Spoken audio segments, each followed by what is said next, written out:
Daniel Montoya, Milagro Santillán te saluda, muy buen día. Hola Milagros, un gusto siempre estar en contacto con San Nicolás, mucho gusto. Bueno, y también un gusto para nosotros, ¿eh? Daniel, contame, ¿cómo son estas? Porque son complicadas, luego de las primarias con Hillary Clinton y toda la polémica de 2016, se ha complejizado la dinámica de las primarias en Estados Unidos. ¿Cómo es hoy el sistema de primarias? Mira, el sistema de primarias es un sistema que, digamos, van por estado haciendo selecciones, digamos que es un proceso que dura meses. Digamos, es un proceso bastante entretenido en el sentido de que tenés como un semestre prácticamente que van, digamos, haciéndose elecciones por estado. Digo, salvo los casos de como el que citabas recién, que hablabas del supermartes, que es como un día donde hay internas simultáneas en varios estados. ¿Y qué pasa? Es un día, digamos, y por eso le ponen este nombre, porque en la medida de que aparezca un ganador simultáneo en varios estados o alguien que saca varias cabezas por delante, lo que tiene, digamos, como la propiedad de forzar decisiones dentro de la interna, como ocurrió esta semana, en el sentido de que a un candidato sorpresivamente le fue bastante bien, que era, digamos, Joe Biden. Eso hizo de que se precipitaran decisiones en el sentido de que al irle, digamos, mal a algunos candidatos, directamente es como que estos supermartes tienen una propiedad que es como ir forzando la simplificación de un proceso que es bastante largo y que inclusive tiene algunas novedades en el sentido de que también los resultados nunca pueden ser dados por definitivo, porque después en las sucesivas instancias partidarias también tienen la posibilidad de irse realineando las decisiones. Por ejemplo, hay una decisión que está abierta siempre hasta último momento, que es la posibilidad de que el candidato a presidente termine realineando, que eso es lo interesante que tiene el sistema en comparación al argentino, que es la posibilidad de designar a un vicepresidente en forma sorpresiva, digamos. Hasta en el extremo podría nominar un candidato, digamos, que no haya tenido mucha influencia en la, digamos, electoral en la interna, pero que sea muy importante, digamos, en el sentido de por ahí de alguna alianza territorialmente decisiva en algún estado en particular. Eso es lo que tiene, digamos, esta característica que lo hace tan atractivo, que es un proceso bastante abierto, donde digamos, la conformación de la fórmula final está abierta, a diferencia del proceso que tenemos de primaria, esto que le llamamos primaria abierta en Argentina, donde las fórmulas están fijas de antemano, y inclusive después de que se realice en forma simultánea la interna, no puede ser cambiada. Esto lo hace bastante rígido en comparación al americano, donde como que siempre la negociación puede estar abierta. Y en cuanto al resultado, una de las cosas que vimos es que está más vivo que nunca aquel viejo adagio de la política que dice que los cadáveres se cuentan fríos, en el sentido en que todos daban prácticamente por hecho digamos, el gran avance de Bernie Sanders, que era, digamos, la propuesta más radicalizada, digamos, en la interna demócrata, y vimos como un candidato que lo daban todos por muerto, que era Joe Biden, que es el ex vicepresidente de Obama, que es un candidato que la verdad es que levanta poca polvareda, es un candidato inclusive en algunos actos hasta por ahí se duerme, se distrae o se confunde, pero y es un candidato, digamos, que no genera muchas adhesiones,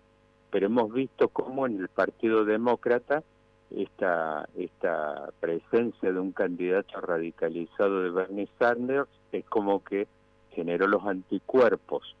dentro de la interna demócrata, en el sentido que hemos visto cómo ha levantado la participación electoral en algunos estados, que es como que el partido se ha movilizado en bloque,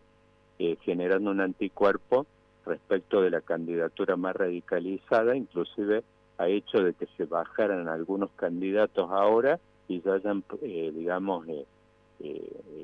adherido en forma anticipada a la candidatura de Joe Biden. Entonces, como que hay una gran novedad, que es como que el Partido Demócrata va emergiendo una candidatura moderada, que yo había escrito un artículo hace muy poco en Perfil, donde decía que es la candidatura que es más peligrosa para Trump, en el sentido que al ser un candidato moderado, tiene esta propiedad, en particular en algunos pocos estados que van a ser los estados determinantes, que lo hablamos en alguna oportunidad con vos, digamos, que tiene la propiedad este candidato, digamos, de que es un candidato que llega bien en algunos estados donde a Trump le resultaba mucho más cómoda la candidatura de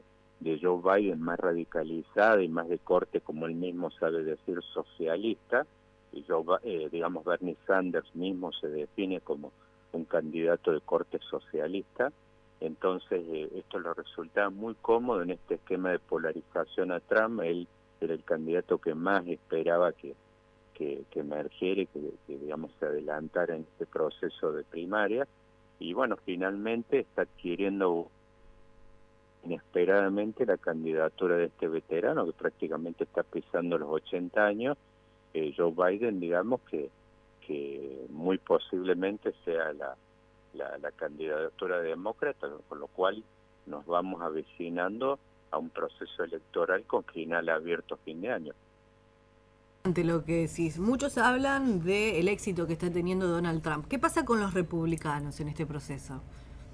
Mira, los republicanos, digamos, Trump tiene prácticamente una adhesión dentro de del Partido Republicano que prácticamente está en el 92-94%. O sea, la base republicana está totalmente alineada con Trump, digamos, de una forma realmente increíble, porque la característica que tuvo la candidatura en su momento, Trump era un outsider del Partido Republicano, inclusive la convención republicana que lo ungió a Trump oportunamente fue una convención donde no participaron las principales figuras del partido, como por ejemplo la familia Bush, digamos, el único que más o menos con el que contaba una adhesión es que, bueno, el Bush padre, digamos, que acaba de fallecer hace poco, era la única figura del Partido Republicano que adhería nítidamente a la candidatura de Trump. Entonces Trump era un outsider, digamos, que es como que él captura en un momento a un partido republicano que la verdad estaba bastante de brazos caídos, y se hizo de esta candidatura, y es increíble porque a la base republicana realmente la ha entusiasmado mucho, y Trump tiene hoy un control, prácticamente una adhesión, yo te diría que es prácticamente universal. Entonces, como te decía, la base republicana está muy, muy movilizada a favor de Trump, y sobre todo en los bastiones más duros, que son los bastiones que tienen que ver con, por supuesto, el sur. El sur, digamos, son los estados donde el Partido Republicano generalmente tiene digamos, sus bastiones importantes. Por ejemplo, bueno, el caso